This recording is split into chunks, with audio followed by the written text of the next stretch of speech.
أعوذ بالله من الشيطان الرجيم. بسم الله الرحمن الرحيم. ألف لام ميم. ذلك الكتاب لا ريب فيه هدى للمتقين الذين يؤمنون بالغيب ويقيمون الصلاة ومما رزقناهم ينفقون والذين يؤمنون بما أنزل إليك وما أنزل من قبلك وبالآخرة هم يوقنون أولئك على هدى من ربهم وأولئك هم المفلحون. إن الذين كفروا سواء عليهم أأنذرتهم أم لم تنذرهم لا يؤمنون. ختم الله على قلوبهم وعلى سمعهم وعلى أبصارهم غشاوة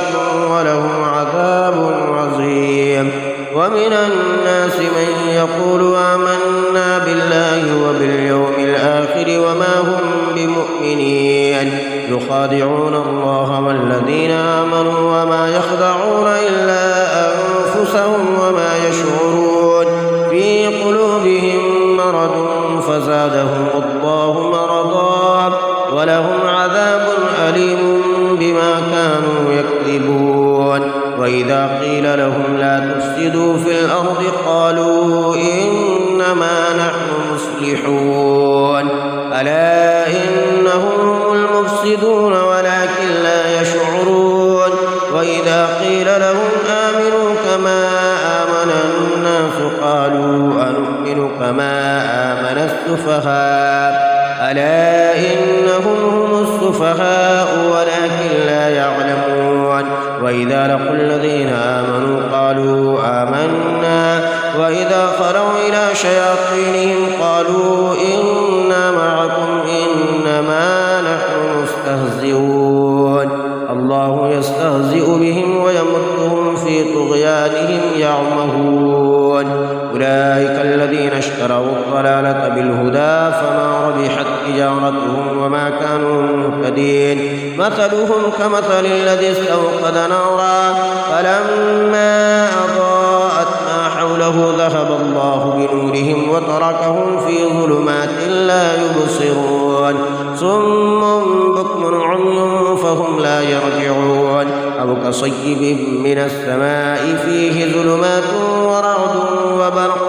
يجعلون أصابعهم في آذانهم من الصواعق حذر الموت والله محيط بالكافرين. يكاد البرق يخطف أبصارهم كلما أضاء لهم مشوا فيه وإذا أظلم عليهم قاموا ولو شاء الله لذهب بسمعهم وأبصارهم إن الله على كل شيء قدير. يا أيها الناس اعبدوا ربكم الذي خلقكم والذين من قبلكم لعلكم تتقون. الذي جعل لكم الأرض فراشا والسماء بناء وأنزل من السماء ماء فأخرج به من الثمرات رزقا لكم فلا تجعلوا لله أندادا وأنتم تعلمون. وإن كنتم في ريب مما نزلنا على عبدنا فأتوا بسورة من مثله وادعوا شهداءكم من دون الله إن كنتم صادقين. فإن لم تفعلوا ولن تفعلوا فاتقوا النار التي وقودها الناس والحجارة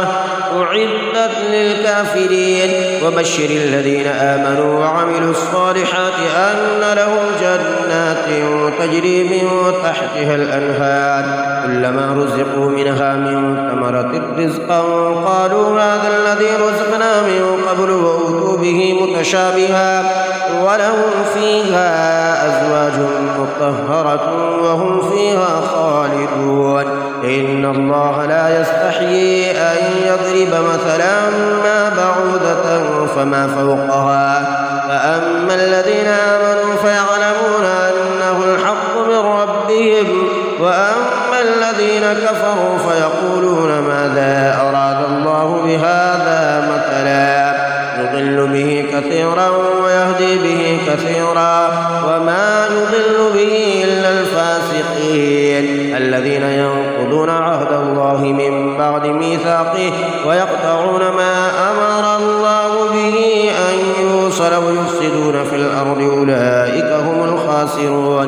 فتكفرون بالله وكنتم أمواتا فأحياكم ثم يميتكم ثم يحييكم ثم إليه ترجعون هو الذي خلق لكم ما في الأرض جميعا ثم استوى إلى السماء فسواهن 7 سماوات وهو بكل شيء عليم وإذ قال ربك للملائكة إني جاعل في الأرض خليفة قالوا أتجعل فيها من يفسد فيها ويسفك الدماء ونحن نسبح بحمدك ونقدس لك قال إني أعلم ما لا تعلمون وعلم آدم الأسماء كلها ثم عرضهم على الملائكة فقال أنبئوني بأسماء هؤلاء إن كنتم صادقين قالوا سبحانك لا علم لنا إلا ما علمتنا إنك أنت العليم الحكيم قال يا آدم أنبئهم بأسمائهم فلما أنبأهم بأسمائهم قال ألم أقل لكم إني أعلم غيب السماوات والأرض وأعلم ما تبدون وما كنتم تكتمون وإذ قلنا للملائكة اسجدوا لآدم فسجدوا إلا إبليس أبى واستكبر وكان من الكافرين وقلنا يا آدم اسكن أنت وزوجك الجنة وكلا منها رغدا حيث شئتما ولا تقربا هذه الشجرة فتكونا من الظالمين فأزلهما الشيطان عنها فأخرجهما مما كانا فيه وقلنا اهبطوا بعضكم لبعض عدو ولكم في الأرض مستقر ومتاع إلى حين فتلقى آدم من ربه كلمات فتاب عليه إنه هو التواب الرحيم قلنا اهبطوا منها جميعا فإما يأتينكم مني هدى فمن تبع هداي فلا خوف عليهم ولا هم يحزنون والذين كفروا وكذبوا بآياتنا أولئك أصحاب النار هم فيها خالدون يا بني إسرائيل اذكروا نعمتي التي أنعمت عليكم وأوفوا بعهدي أوف بعهدكم وإياي فارهبون وآمنوا بما أنزلت مصدقا لما معكم ولا تكونوا أول كافر به ولا تشتروا بآياتي ثمنا قليلا وإياي فاتقون ولا تلبسوا الحق بالباطل وتكتموا الحق وأنتم تعلمون وأقيموا الصلاة وآتوا الزكاة واركعوا مع الراكعين أتأمرون الناس بالبر وتنسون أنفسكم وأنتم تتلون الكتاب فلا تعقلون واستعينوا بالصبر والصلاة وإنها لكبيرة إلا على الخاشعين الذين يظنون أنهم ملاقو ربهم وأنهم إليه راجعون يا بني إسرائيل اذكروا نعمتي التي أنعمت عليكم وأني فضلتكم على العالمين واتقوا يوما لا تجزي نفس عن نفس شيئا ولا يقبل منها شفاعة ولا يؤخذ منها عدل ولا هم ينصرون وإذ نجيناكم من آل فرعون يسومونكم سوء العذاب يذبحون أبناءكم ويستحيون نساءكم وفي ذلكم بلاء من ربكم عظيم وإذ فرقنا بكم البحر فأنجيناكم وأغرقنا آل فرعون وأنتم تنظرون وإذ واعدنا موسى 40 ليلة ثم اتخذتم العجل من بعده وأنتم ظالمون ثم عفونا عنكم من بعد ذلك لعلكم تشكرون وإذ آتينا موسى الكتاب والفرقان لعلكم تهتدون وإذ قال موسى لقومه يا قوم إنكم ظلمتم أنفسكم باتخاذكم العجل فتوبوا إلى بارئكم فاقتلوا أنفسكم ذلكم خير لكم عند بارئكم فتاب عليكم إنه هو التواب الرحيم وإذ قلتم يا موسى لن نؤمن لك الآيات حتى نرى الله جهرة فأخذتكم الصاعقة وأنتم تنظرون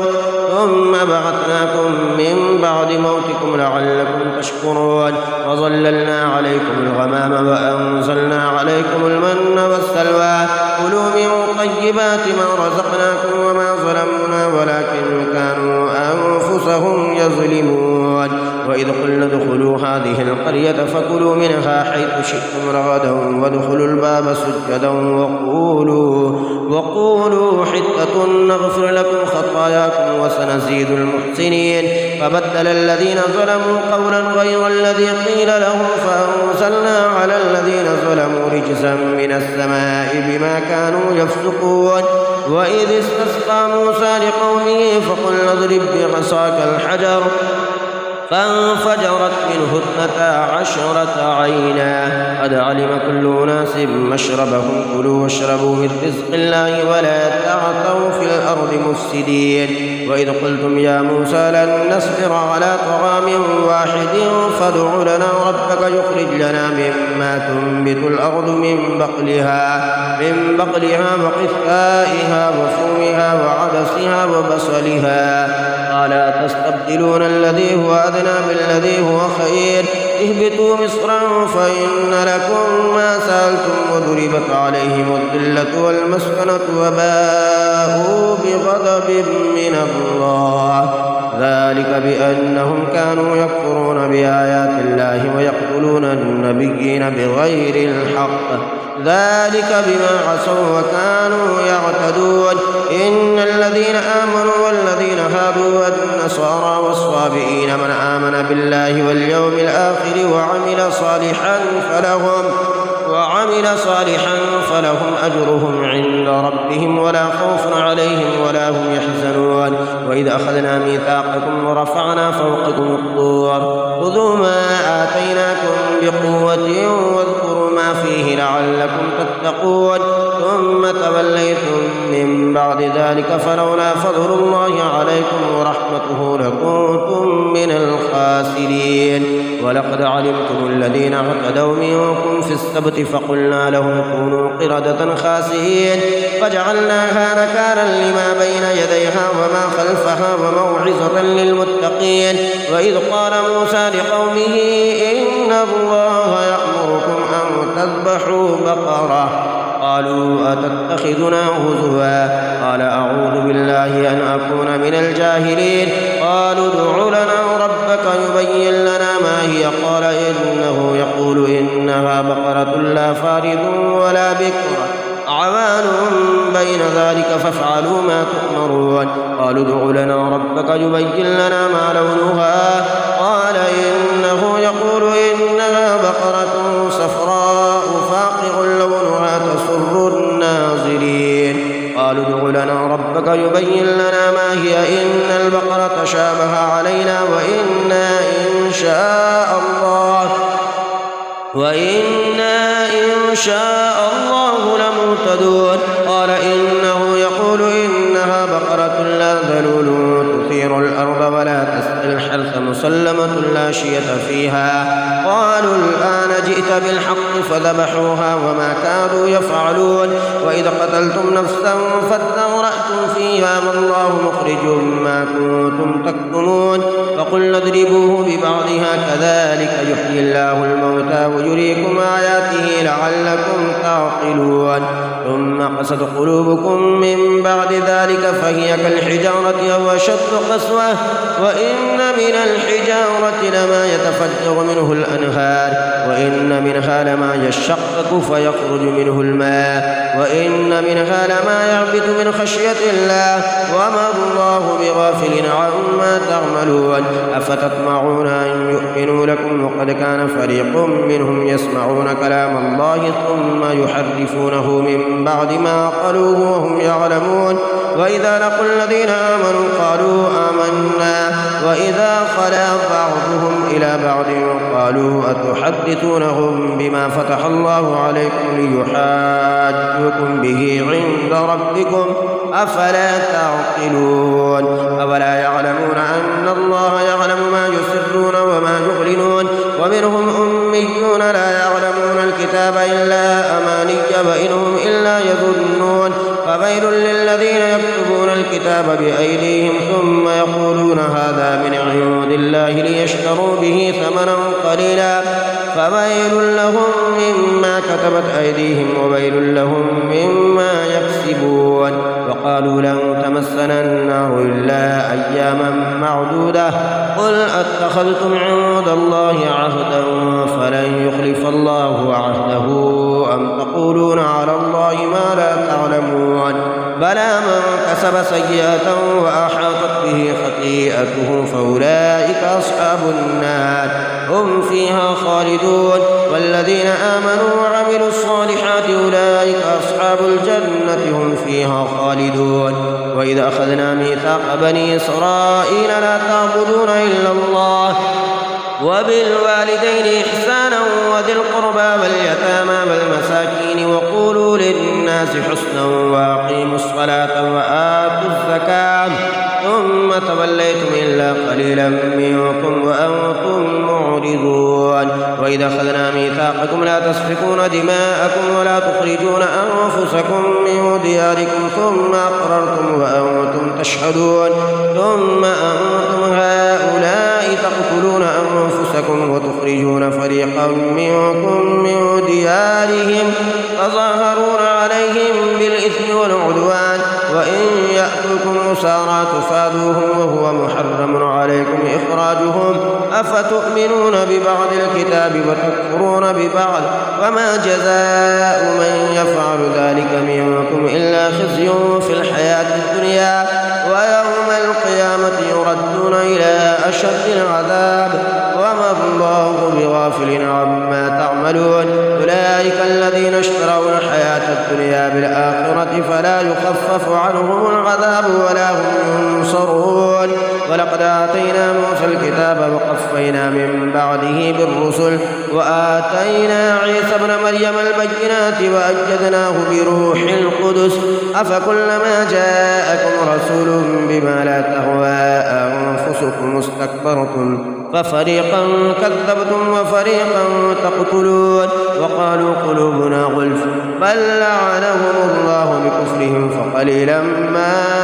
يؤمنون ولما جاءهم كتاب من عند الله مصدق لما معهم وكانوا من قبل يستفتحون على الذين كفروا فلما جاءهم ما عرفوا كفروا به فلعنة الله على الكافرين بئس ما اشتروا به أنفسهم أن يكفروا بما أنزل الله بغيا أن ينزل الله من فضله على من يشاء من عباده فباءوا بغضب على غضب وللكافرين عذاب مهين وإذا قيل لهم آمنوا بما أنزل الله قالوا نؤمن بما أنزل علينا ويكفرون بما وراءه وهو الحق مصدقا لما معهم قل فلم تقتلون أنبياء الله من قبل إن كنتم مؤمنين ولقد جاءكم موسى بالبينات ثم اتخذتم العجل من بعده وأنتم ظالمون وإذا أخذنا ميثاقكم ورفعنا فوقكم الطور خذوا ما آتيناكم بقوة واسمعوا قالوا سمعنا وعصينا وأشربوا في قلوبهم العجل بكفرهم قل بئس ما يأمركم به إيمانكم إن كنتم مؤمنين قل إن كانت لكم الدار الآخرة عند الله خالصة من دون الناس فتمنوا الموت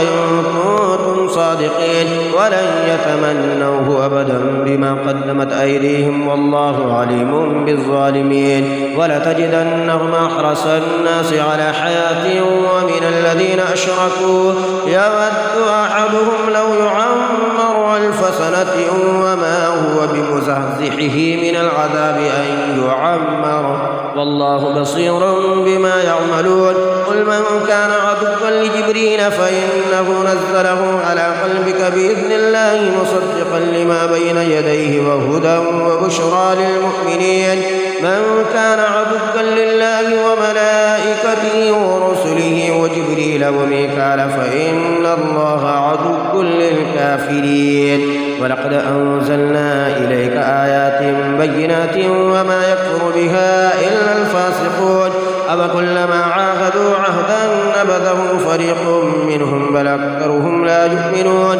ولما جاءهم رسول من عند الله مصدق لما معهم نبذ فريق من الذين أوتوا كتاب الله وراء ظهورهم كأنهم لا يعلمون. واتبعوا ما تتلو الشياطين على ملك سليمان وما كفر سليمان ولكن الشياطين كفروا يعلمون الناس السحر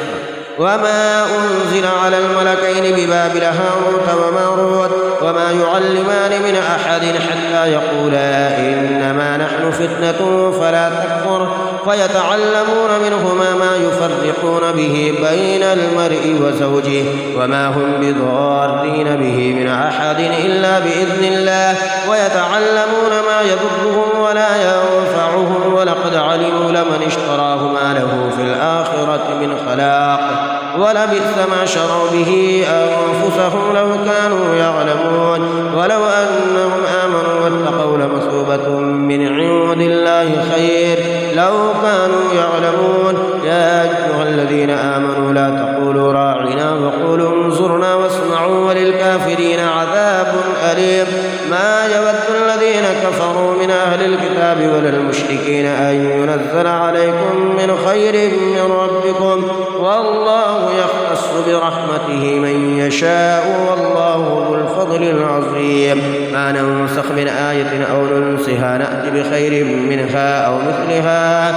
ألم تعلم أن الله على كل شيء قدير. ألم تعلم أن الله له ملك السماوات والأرض وما لكم من دون الله من ولي ولا نصير. أم تريدون أن تسألوا رسولكم كما سئل موسى من قبل ومن يتبدل الكفر بالإيمان فقد ضل سواء السبيل. ود كثير من أهل الكتاب لو يردونكم من بعد إيمانكم كفارا حسدا من عند أنفسهم من بعد ما تبين لهم الحق فاعفوا واصفحوا حتى يأتي الله بأمره إن الله على كل شيء قدير. وأقيموا الصلاة وآتوا الزكاة وما تقدموا لأنفسكم من خير تجدوه عند الله إن الله بما تعملون بصير. وقالوا لن يدخل الجنة إلا من كان هودا أو نصارى تلك أمانيهم قل هاتوا برهانكم إن كنتم صادقين. بلى من أسلم وجهه لله وهو محسن فله أجره عند ربه ولا خوف عليهم ولا هم يحزنون. وقالت اليهود ليست النصارى على شيء وقالت النصارى ليست اليهود على شيء وهم يتلون الكتاب كذلك قال الذين لا يعلمون مثل قولهم الله يحكم بينهم يوم القيامة فيما كانوا فيه يختلفون. ومن أظلم ممن منع مساجد الله أن يذكر فيها اسمه وسعى في خرابها أولئك ما كان لهم أن يدخلوها إلا خائفين لهم في الدنيا خزي ولهم في الآخرة عذاب عظيم. ولله المشرق والمغرب وأينما تولوا فثم وجه الله إن الله واسع عليم. وقالوا اتخذ الله ولدا سبحانه بل له ما في السماوات والأرض كل له قانتون بديع السماوات والأرض وإذا قضى أمرا فإنما يقول له كن فيكون. وقال الذين لا يعلمون لولا يكلمنا الله أو تأتينا آية كذلك قال الذين من قبلهم مثل قولهم تشابهت قلوبهم قد بينا الآيات لقوم يوقنون. إنا أرسلناك بالحق بشيرا ونذيرا ولا تسأل عن أصحاب الجحيم ولن ترضى عنك اليهود ولا النصارى حتى تتبع ملتهم قل إن هدى الله هو الهدى ولئن اتبعت أهواءهم بعد الذي جاءك من العلم ما لك من الله من ولي ولا نصير. الذين آتيناهم الكتاب يتلونه حق تلاوته أولئك يؤمنون به ومن يكفر به فأولئك هم الخاسرون. يا بني إسرائيل اذكروا نعمتي التي أنعمت عليكم وأني فضلتكم على العالمين واتقوا يوما لا تجزي نفس عن نفس شيئا ولا يقبل منها عدل ولا تنفعها شفاعة ولا هم ينصرون وإذ ابتلى إبراهيم ربه بكلمات فأتمهن قال إني جاعلك للناس إماما قال ومن ذريتي قال لا ينال عهد الظالمين وإذ جعلنا البيت مثابة للناس وأمنا واتخذوا من مقام إبراهيم مصلى وعهدنا إلى إبراهيم وإسماعيل أن طهر بيتي للطائفين والعاكفين والركع السجود وإذ قال إبراهيم رب اجعل هذا بلدا آمنا وارزق أهله من الثمرات من آمن منهم بالله واليوم الآخر قال ومن كفر فأمتعه قليلا ثم أضطره إلى عذاب النار وبئس المصير وإذ يرفع إبراهيم القواعد من البيت وإسماعيل ربنا تقبل منا إنك أنت السميع العليم ربنا واجعلنا مسلمين لك ومن ذريتنا أمة مسلمة لك وأرنا مناسكنا وتب علينا إنك أنت التواب الرحيم ربنا وابعث فيهم رسولا منهم يتلو عليهم آياتك ويعلمهم الكتاب والحكمة ويزكيهم إنك أنت العزيز الحكيم ومن يرغب عن ملة إبراهيم إلا من سفه نفسه فلقد اصطفيناه في الدنيا وإنه في الآخرة لمن الصالحين إذ قال له ربه أسلم قال أسلمت لرب العالمين ووصى بها إبراهيم بنيه ويعقوب يا بني إن الله اصطفى لكم الدين فلا تموتن إلا وأنتم مسلمون أم كنتم شهداء إذ حضر يعقوب الموت إذ قال لبنيه ما تعبدون من بعدي قالوا نعبد إلهك وإله آبائك إبراهيم وإسماعيل وإسحاق إلها واحدا ونحن له مسلمون تلك أمة قد خلت لها ما كسبت ولكم ما كسبتم ولا تسألون عما كانوا يعملون وقالوا كونوا هودا أو نصارى تهتدوا قل بل ملة إبراهيم حنيفا وما كان من المشركين قولوا آمنا بالله وما أنزل إلينا وما أنزل إلى إبراهيم وإسماعيل وإسحاق ويعقوب والأسباط وما أوتي موسى وعيسى وما أوتي النبيون من ربهم لا نفرق بين أحد منهم ونحن له مسلمون فإن آمنوا بمثل ما آمنتم به فقد اهتدوا وإن تولوا فإنما هم في شقاق فسيكفيكهم الله وهو السميع العليم صبغة الله ومن أحسن من الله صبغة ونحن له عابدون قل أتحاجوننا في الله وهو ربنا وربكم ولنا أعمالنا ولكم أعمالكم ونحن له مخلصون أم تقولون إن إبراهيم وإسماعيل وإسحاق ويعقوب والأسباط كانوا هودا أو نصارى قل أأنتم أعلم أم الله ومن أظلم ممن كتم شهادة عنده من الله وما الله بغافل عما تعملون تلك أمة قد خلت لها ما كسبت ولكم ما كسبتم ولا تسألون عما كانوا يعملون سيقول السفهاء من الناس ما ولاهم عن قبلتهم التي كانوا عليها قل لله المشرق والمغرب يهدي من يشاء إلى صراط مستقيم وكذلك جعلناكم أمة وسطا لتكونوا شهداء على الناس ويكون الرسول عليكم شهيدا وما جعلنا القبلة التي كنت عليها إلا لنعلم من يتبع الرسول ممن ينقلب على عقبيه وإن كانت لكبيرة إلا على الذين هدى الله وما كان الله ليضيع إيمانكم إن الله بالناس لرؤوف رحيم قد نرى تقلب وجهك في السماء فلنولينك قبلة ترضاها فول وجهك شطر المسجد الحرام وحيث ما كنتم فولوا وجوهكم شطره وإن الذين أوتوا الكتاب ليعلمون أنه الحق من ربهم وما الله بغافل عما يعملون ولئن أتيت الذين أوتوا الكتاب بكل آية ما تبعوا قبلتك وما أنت بتابع قبلتهم وما بعضهم بتابع قبلة بعض ولئن اتبعت أهواءهم من بعد ما جاءك من العلم إنك إذا لمن الظالمين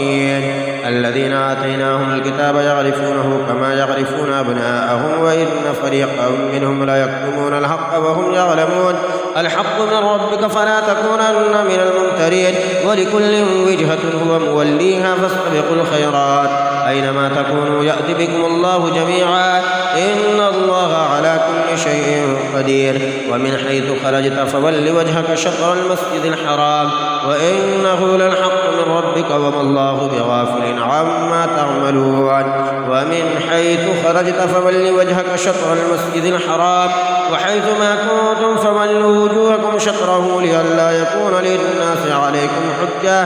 إلا الذين ظلموا منهم فلا تخشوهم واخشوني وليتم نعمتي عليكم ولعلكم تهتدون كما أرسلنا فيكم رسولا منكم يتلو عليكم آياتنا ويزكيكم ويعلمكم الكتاب والحكمة ويعلمكم ما لم تكونوا تعلمون فاذكروني أذكركم واشكروا لي ولا تكفرون يا أيها الذين آمنوا استعينوا بالصبر والصلاة إن الله مع الصابرين ولا تقولوا لمن يقتل في سبيل الله أموات بل أحياء ولكن لا تشعرون ولنبلونكم بشيء من الخوف والجوع ونقص من الأموال والأنفس والثمرات وبشر الصابرين الذين إذا أصابتهم مصيبة قالوا إنا لله وإنا إليه راجعون أولئك عليهم صلوات من ربهم ورحمة وأولئك هم المهتدون إن الصفا والمروة من شعائر الله فمن حج البيت أو اعتمر فلا جناح عليه أن يطوف بهما ومن تطوع خيرا فإن الله شاكر عليم إن الذين يكتمون ما أنزلنا من البينات والهدى من بعد ما بيناه للناس في الكتاب أولئك يلعنهم الله ويلعنهم اللاعنون إلا الذين تابوا وأصلحوا وبينوا فأولئك أتوب عليهم وأنا التواب الرحيم إن الذين كفروا وماتوا وهم كفار أولئك عليهم لعنة الله والملائكة والناس أجمعين خالدين فيها لا يخفف عنهم العذاب ولا هم ينظرون وإلهكم إله واحد لا إله إلا هو الرحمن الرحيم إن في خلق السماوات والأرض واختلاف الليل والنهار والفلك التي تجري في البحر بما ينفع الناس وما أنزل الله من السماء من ماء فأحيا به الأرض بعد موتها وبث فيها من كل دابة وتصريف الرياح والسحاب المسخر بين السماء والأرض لآيات لقوم يعقلون ومن الناس من يتخذ من دون الله أندادا يحبونهم كحب الله والذين آمنوا أشد حبا لله ولو يرى الذين ظلموا إذ يرون العذاب أن القوة لله جميعا وأن الله شديد العذاب إذ تبرأ الذين اتبعوا من الذين اتبعوا ورأوا العذاب وتقطعت بهم الأسباب وقال الذين اتبعوا لو أن لنا كرة فنتبرأ منهم كما تبرأوا منا كذلك يريهم الله أعمالهم حسرات عليهم وما هم بخارجين من النار يا أيها الناس كلوا مما في الأرض حلالا طيبا ولا تتبعوا خطوات الشيطان إنه لكم عدو مبين إنما يأمركم بالسوء والفحشاء وأن تقولوا على الله ما لا تعلمون وإذا قيل لهم اتبعوا ما أنزل الله قالوا بل نتبع ما ألفينا عليه آباءنا أولو كان آباؤهم لا يعقلون شيئا ولا يهتدون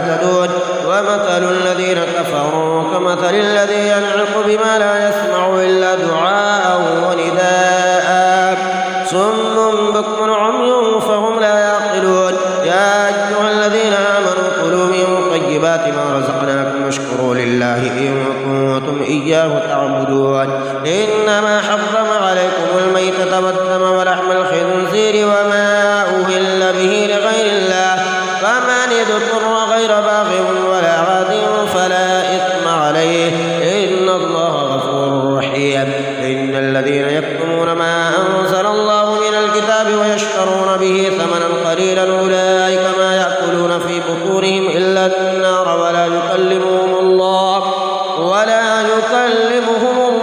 يوم القيامة ولا يزكيهم ولهم عذاب أليم أولئك الذين اشتروا الضلالة بالهدى والعذاب بالمغفرة فما أصبرهم على النار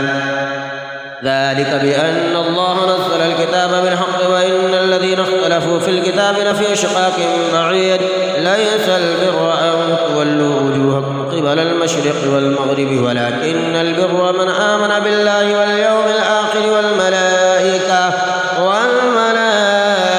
والكتاب والنبيين وآتى المال على حبه ذوي القربى واليتامى والمساكين وابن السبيل والسائلين وفي الرقاب وأقام الصلاة وآتى الزكاة والموفون بعهدهم إذا عاهدوا والصابرين في البأساء والضراء وحين البأس أولئك الذين صدقوا وأولئك هم المتقون يا أيها الذين آمنوا كتب عليكم القصاص في القتلى الحر بالحر والعبد بالعبد والأنثى بالأنثى فمن عفي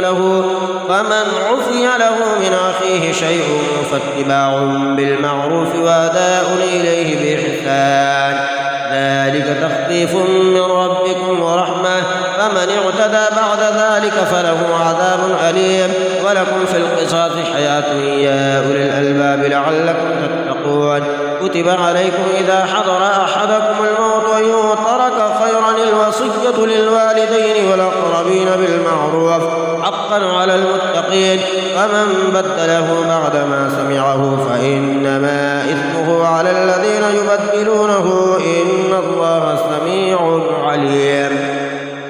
فمن خاف من موص وجنفا أو إثما فأصلح بينهم فلا إثم عليه إن الله غفور رحيم يا أيها الذين آمنوا كتب عليكم الصيام كما كتب على الذين من قبلكم لعلكم تتقون أياما معدودات فمن كان منكم مريضا أو على سفر فعدة من أيام أخر وعلى الذين يطيقونه فدية طعام مسكين فمن تطوع خيرا فهو خير له وأن تصوموا خير لكم إن كنتم تعلمون شهر رمضان الذي أنزل فيه القرآن هدى للناس وبينات من الهدى والفرقان فمن شهد منكم الشهر فليصم ومن كان مريضا أو على سفر فعدة من أيام أخر يريد الله بكم اليسر ولا يريد بكم العسر ولتكملوا العدة ولتكبروا الله على ما هداكم ولعلكم تشكرون وإذا سألك عبادي عني فإني قريب أجيب دعوة الداعي إذا دعاني فليستجيبوا لي وليؤمنوا بي لعلهم يرشدون أحل لكم ليلة الصيام الرفث إلى نسائكم هن لباس لكم وأنتم لباس لهن علم الله أنكم كنتم تختانون أنفسكم فتاب عليكم وعفى عنكم فالآن باشروهن وابتغوا ما كتب الله لكم وكلوا واشربوا حتى يتبين لكم الخيط الأبيض من الخيط الأسود من الفجر ثم أتموا الصيام إلى الليل ولا تباشروهن وأنتم عاكفون في المساجد تلك حدود الله فلا تقربوها كذلك يبين الله آياته للناس لعلهم يتقون ولا تأكلوا أموالكم بينكم بالباطل وتدلوا بها إلى الحكام لتأكلوا فريقا من أموال الناس بالإثم وأنتم تعلمون يسألونك عن الأهلة قل هي مواقيت للناس والحج وليس البر بأن تأتوا البيوت من ظهورها ولكن البر من اتقى وأتوا البيوت من أبوابها واتقوا الله لعلكم تفلحون وقاتلوا في سبيل الله الذين يقاتلونكم ولا تعتدوا إن الله لا يحب المعتدين واقتلوهم حيث ثقفتموهم وأخرجوهم من حيث أخرجوكم والفتنة أشد من القتل ولا تقاتلوهم عند المسجد الحرام حتى يقاتلوكم فيه فإن قاتلوكم فاقتلوهم كذلك جزاء الكافرين فإن انتهوا فإن الله غفور رحيم وقاتلوهم حتى لا تكون فتنة ويكون الدين لله فإن انتهوا فلا عدوان إلا على الظالمين الشهر الحرام بالشهر الحرام والحرمات قصاص فمن اعتدى عليكم فاعتدوا عليه بمثل ما اعتدى عليكم واتقوا الله واعلموا أن الله مع المتقين وأنفقوا في سبيل الله ولا تلقوا بأيديكم إلى التهلكة وأحسنوا إن الله يحب المحسنين وأتموا الحج والعمرة لله فإن أحصرتم فما استيسر من الهدي ولا تعلقوا رؤوسكم حتى يبلغ الهدي محله فمن كان منكم مريضا أو به أذى من رأسه ففدية من صيام أو صدقة أو نسك فإذا أمنتم فمن تمتع بالعمرة إلى الحج فما استيسر من الهدي فمن لم يجد فصيام 3 أيام في الحج و7 إذا رجعتم تلك 10 كاملة ذلك لمن لم يكن أهله حاضر المسجد الحرام واتقوا الله واعلموا أن الله شديد العقاب الحج أشهر معلومات فمن فرض فيهن الحج فلا رفث ولا فسوق ولا جدال في الحج وما تفعلوا من خير يعلمه الله وتزودوا فإن خير الزاد التقوى واتقون يا أولي الألباب ليس عليكم جناح أن تبتغوا فضلا من ربكم فإذا أفضتم من عرفات فاذكروا الله عند المشعر الحرام واذكروه كما هداكم وإن كنتم من قبله لمن الضالين ثم أفيدوا من حيث أفاد الناس واستغفروا الله إن الله غفور رحيم فإذا قضيتم مناسككم فاذكروا الله كذكركم آباءكم وأشد ذكرا فمن الناس من يقول ربنا آتنا في الدنيا وما له في الآخرة من خلاق ومنهم من يقول ربنا آتنا في الدنيا حسنة وفي الآخرة حسنة وقنا عذاب النار أولئك لهم نصيب مما كسبوا والله سريع الحساب واذكروا الله في أيام معدودات فمن تعجل في يومين فلا إثم عليه ومن تأخر فلا إثم عليه لمن اتقى واتقوا الله واعلموا أنكم إليه تحشرون ومن الناس من يعجبك قوله في الحياة الدنيا ويشهد الله على ما في قلبه وهو على الحساب وإذا تولى سعى في الأرض ليفسد فيها ويهلك الحرث والنسل والله لا يحب الفساد وإذا قيل له اتق الله أخذته العزة بالإثم فحسبه جهنم ولبئس المهاد ومن الناس من يشري نفسه ابتغاء مرضات الله والله رؤوف بالعباد يا أيها الذين آمنوا ادخلوا في السلم كافة ولا تتبعوا خطوات الشيطان إنه لكم عدو مبين فإن زللتم من بعد ما جاءتكم البينات فاعلموا أن الله عزيز حكيم هل ينظرون إلا أن يأتيهم الله في ظلل من الغمام والملائكة وقضي الأمر وإلى الله ترجع الأمور سل بني إسرائيل كم آتيناهم من آية بينة ومن يبدل نعمة الله من بعد ما جاءته فإن الله شديد العقاب زين للذين كفروا الحياة الدنيا ويسخرون من الذين آمنوا والذين اتقوا فوقهم يوم القيامة والله يرزق من يشاء بغير حساب كان الناس أمة واحدة فبعث الله وأنزل معهم الكتاب بالحق ليحكم بين الناس فيما اختلفوا فيه وما اختلف فيه إلا الذين أوتوه من بعد ما جاءتهم البينات بغيا بينهم فهدى الله الذين آمنوا لما اختلفوا فيه من الحق بإذنه والله يهدي من يشاء إلى صراط مستقيم. أم حسبتم أن تدخلوا الجنة ولما يأتكم مثل الذين خلوا من قبلكم مستهم البأساء والضراء وزلزلوا حتى يقول الرسول والذين آمنوا معه متى نصر الله ألا إن نصر الله قريب. يسألونك ماذا ينفقون قل ما أنفقتم من خير فللوالدين والأقربين واليتامى والمساكين وابن السبيل وما تفعلوا من خير فإن الله به عليم. كتب عليكم القتال وهو كره لكم وعسى أن تكرهوا شيئا وهو خير لكم وعسى أن تحبوا شيئا وهو شر لكم والله يعلم وأنتم لا تعلمون. يسألونك عن الشهر الحرام قتال فيه قل قتال فيه كبير وصد عن سبيل الله وكفر به والمسجد الحرام وإخراج أهله منه أكبر عند الله والفتنة أكبر من القتل ولا يزالون يقاتلونكم حتى يردوكم عن دينكم إن استطاعوا ومن يرتد منكم عن دينه فيمت وهو كافر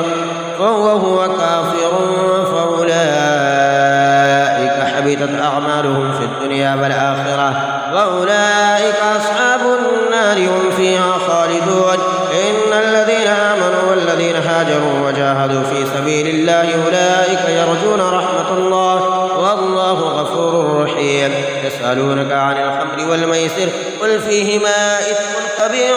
ومنافع للناس وإثمهما أكبر من نفعهما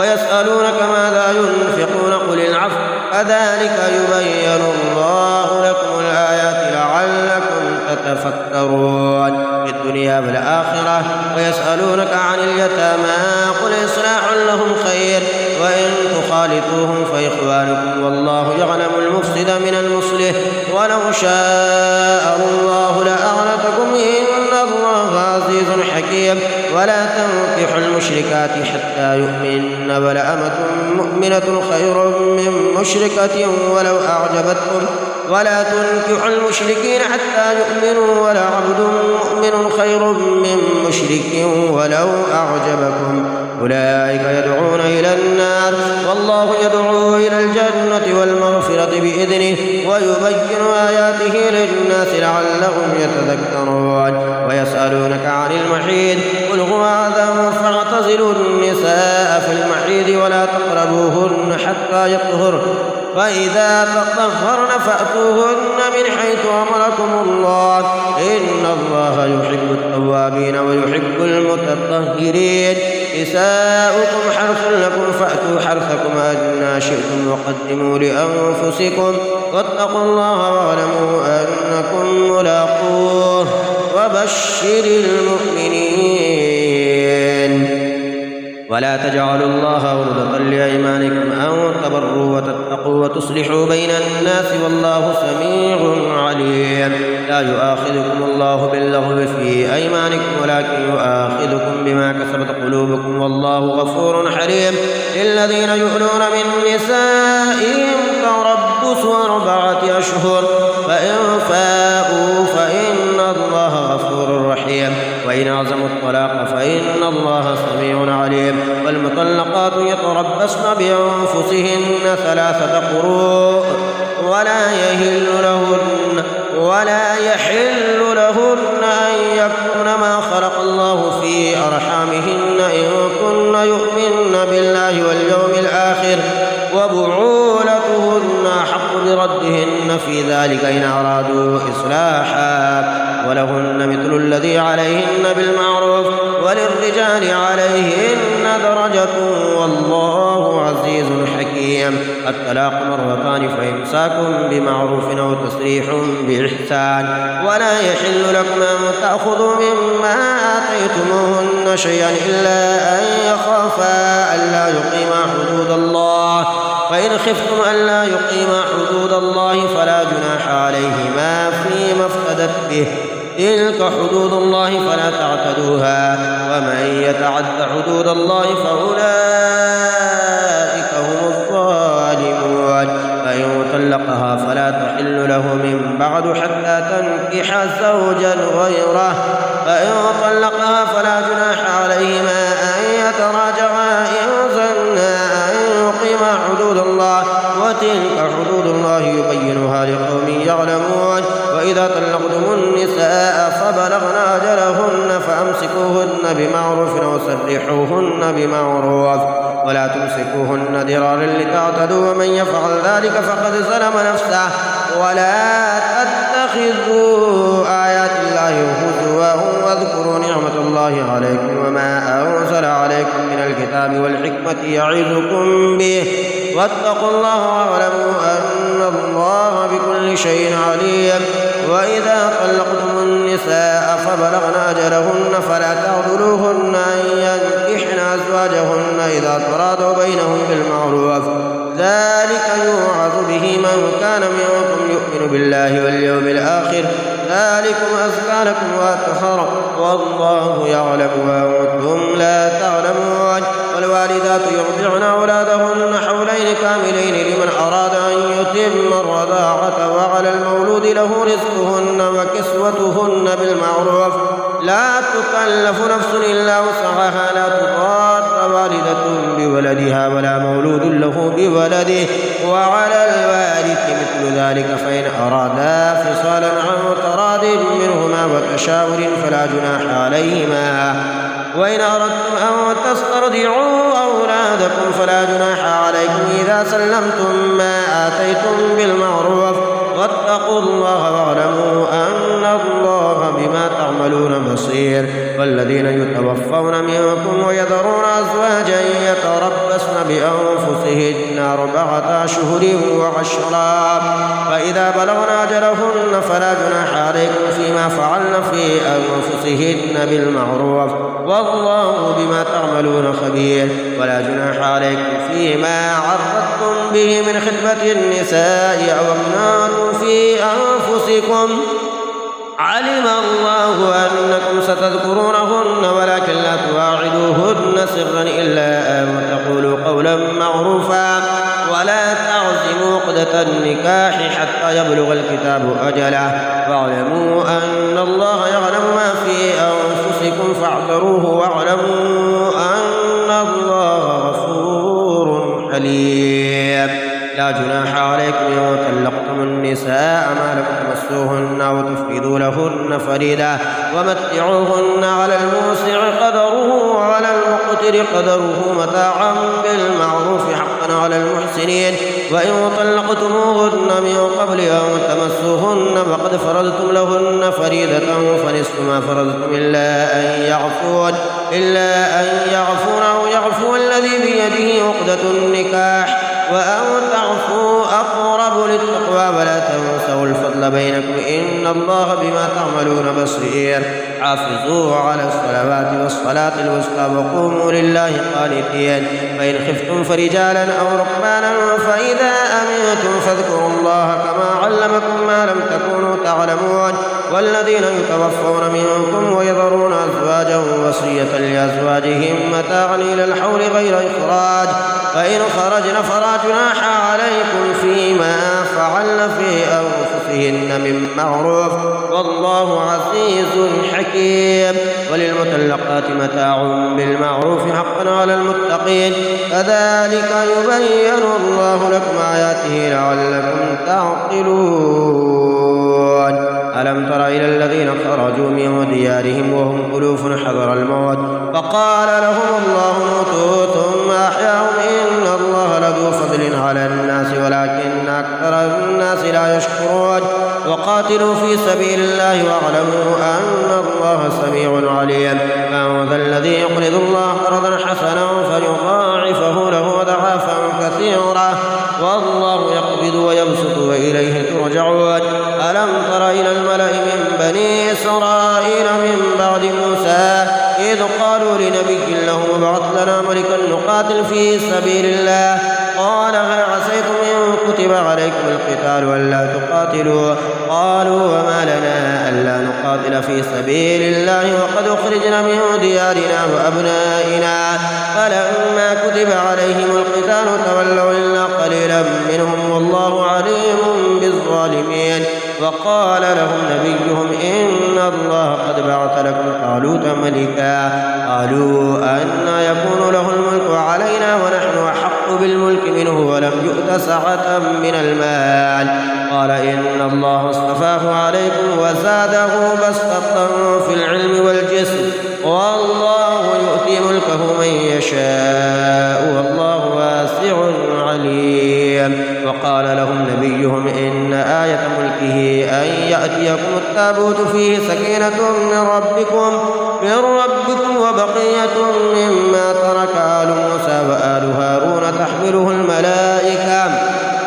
إن في ذلك لآية لكم إن كنتم مؤمنين. فلما فصل طالوت بالجنود قال إن الله مبتليكم بنهر فمن شرب منه فليس مني ومن لم يطعمه فإنه مني إلا من اغترف غرفة بيده فشربوا منه إلا قليلا منهم. فلما جاوزه هو والذين آمنوا معه قالوا لا طاقة لنا اليوم بجالوت وجنوده. قال الذين يظنون أنهم ملاقو الله كم من فئة قليلة غلبت فئة كثيرة بإذن الله والله مع الصابرين. ولما برزوا لجالوت وجنوده قالوا ربنا أفرغ علينا صبرا وثبت أقدامنا وانصرنا على القوم الكافرين. فهزموهم بإذن الله وقتل داود جالوت وآتاه الله الملك والحكمة وعلمه مما يشاء ولولا دفع الله الناس بعضهم ببعض لفسدت الأرض ولكن الله ذو فضل على العالمين. تلك آيات الله نتلوها عليك بالحق وإنك لمن المرسلين. تلك الرسل فضلنا بعضهم على بعض منهم من كلم الله ورفع بعضهم درجات وآتينا عيسى ابن مريم البينات وأيدناه بروح القدس ولو شاء الله ما اقتتل الذين من بعدهم من بعد ما جاءتهم البينات ولكن اختلفوا فمنهم من آمن ومنهم من كفر ولو شاء الله ما اقتتلوا ولكن الله يفعل ما يريد. يا أيها الذين آمنوا أنفقوا مما رزقناكم من قبل أن يأتي يوم لا بيع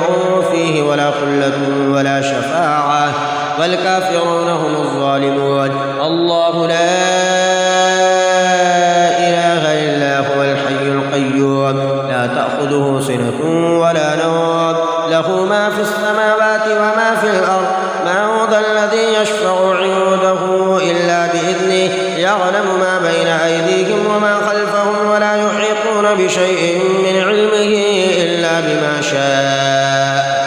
وسع كرسيه السماوات والأرض ولا يؤوده حفظهما وهو العلي العظيم. لا إكراه في الدين قد تبين الرشد من الغي فمن يكفر بالطاغوت ويؤمن بالله فقد استمسك بالعروة الوثقى لا انفصام لها والله سميع عليم. الله ولي الذين آمنوا يخرجهم من الظلمات إلى النور والذين كفروا أولياؤهم الطاغوت يخرجونهم من النور إلى الظلمات أولئك أصحاب النار هم فيها خالدون. ألم تر إلى الذي حاج إبراهيم في ربه أن آتاه الله الملك إذ قال إبراهيم ربي الذي يحيي ويميت قال أنا أحيي وأميت. قال إبراهيم فإن الله يأتي بالشمس من المشرق فأت بها من المغرب فبهت الذي كفر والله لا يهدي القوم الظالمين. أو كالذي مر على قرية وهي خاوية على عروشها قال أنى يحيي هذه الله بعد موتها فأماته الله 100 عام ثم بعثه قال كم لبثت قال لبثت يوما أو بعد يوم قال بل لبثت 100 عام فانظر إلى طعامك طعامك وشرابك لم يتسنه وانظر إلى حمارك ولنجعلك آية للناس وانظر إلى العظام كيف ننشزها ثم نكسوها لحمه فلما تبين له قال أعلم أن الله على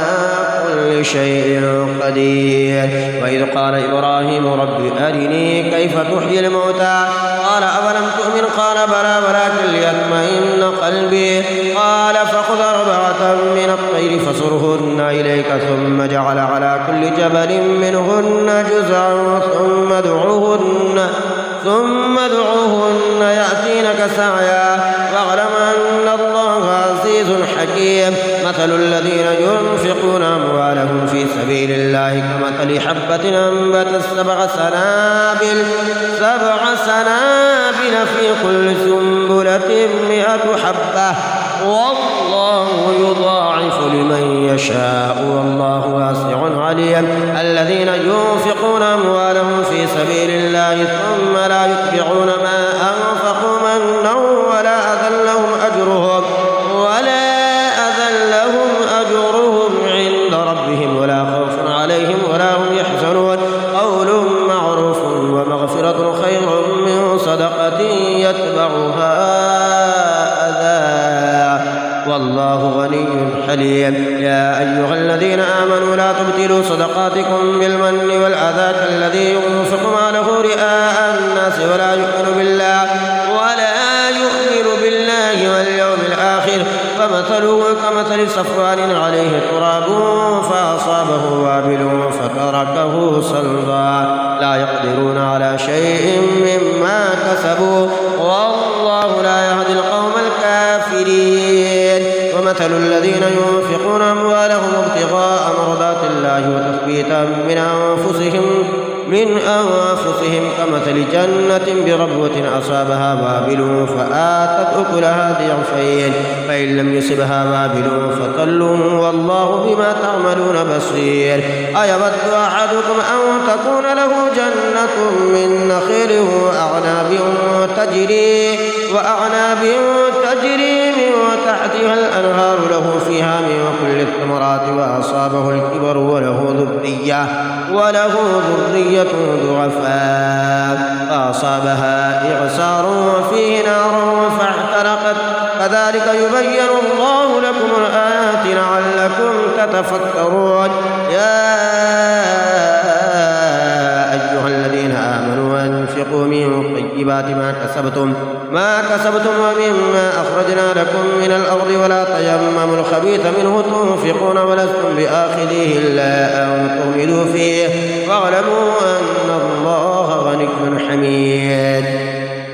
الشيطان يعدكم الفقر ويأمركم بالفحشاء والله يعدكم مغفرة منه وفضلا والله واسع عليم. يؤتي الحكمة من يشاء ومن يؤت الحكمة فقد أوتي خيرا كثيرا وما يذكر إلا أولو الألباب. وما أنفقتم من نفقة أو نذرتم من نذر فإن الله يعلمه وما للظالمين من أنصار. إن تبدوا الصدقات فنعما هي وإن تخفوها وتؤتوها الفقراء فهو خير لكم ويكفر عنكم من سيئاتكم والله بما تعملون خبير. ليس عليك هداهم ولكن الله يهدي من يشاء. وما تنفقوا من خير فلأنفسكم وما تنفقون إلا ابتغاء وجه الله وما تنفقوا من خير يوفى إليكم وأنتم لا تظلمون.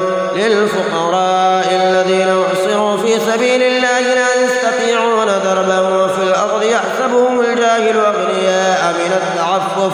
تعرفهم بسيماهم لا يسألون الناس إلحافا وما تنفقوا من خير فإن الله به عليم. الذين ينفقون أموالهم بالليل والنهار سرا وعلانية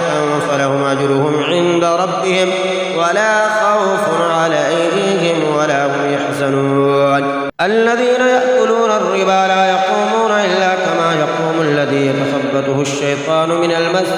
ذلك بأنهم قالوا إنما البيع مثل الربا وأحل الله البيع وحرم الربا فمن جاءه موعظة من ربه فانتهى فله ما سلف وأمره إلى الله ومن عاد فأولئك أصحاب النار هم فيها خالدون يمحق الله الربا ويربي الصدقات والله لا يحب كل كفار أثيم إن الذين آمنوا وعملوا الصالحات وأقاموا الصلاة وآتوا الزكاة لهم أجرهم عند ربهم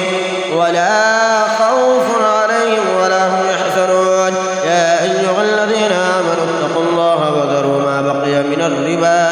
إن كنتم مؤمنين فإن لم تفعلوا فأذنوا بحرب من الله ورسوله وإن تبتم فلكم رؤوس أموالكم لا تظلمون ولا تظلمون وإن كان ذو عسرة فنظرة إلى ميسرة وأن تصدقوا خير لكم إن كنتم تعلمون واتقوا يوما ترجعون فيه إلى الله ثم توفى كل نفس ما كسبت وهم لا يظلمون يا أيها الذين آمنوا إذا تداينتم بدين إلى أجل مسمى فاكتبوه وليكتب بينكم كاتب بالعدل ولا يأب كاتب أن يكتب كما علمه الله فليكتب وليملل الذي عليه الحق وليتق الله ربه ولا يبخس منه شيئا فإن كان الذي عليه الحق سفيها أو ضعيفا أو لا يستطيع أن يمل هو فليملل وليه بالعدل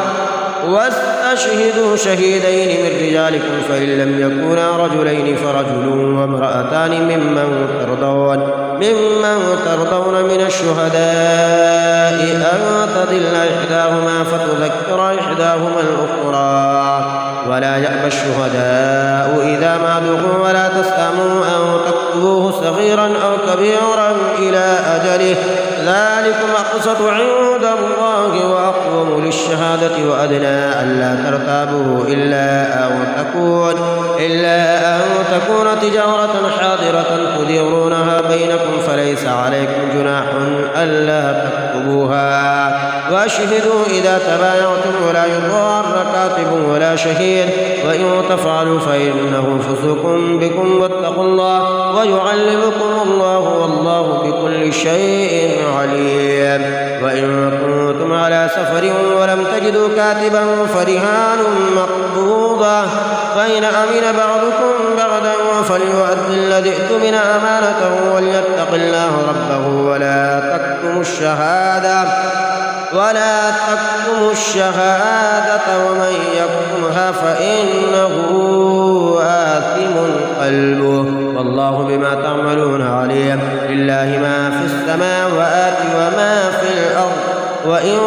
تبدوا ما في أنفسكم أو تخفوه يحاسبكم به الله فيغفر لمن يشاء ويعذب من يشاء والله على كل شيء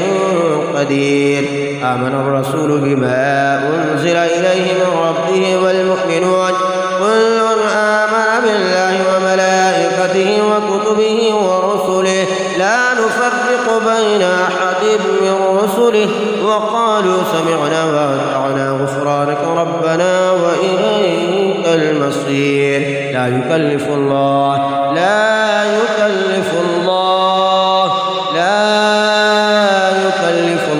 نفسا إلا وسعها لها ما كسبت وعليها ما اكتسبت ربنا لا تؤاخذنا إن نسينا أو أخطأنا ربنا ولا تحمل علينا إصرا كما حملته على الذين من قبلنا ربنا ولا تحملنا ما لا طاقة لنا به واعف عنا واغفر لنا وارحمنا أنت مولانا فانصرنا على القوم الكافرين آمنت بالله صدق الله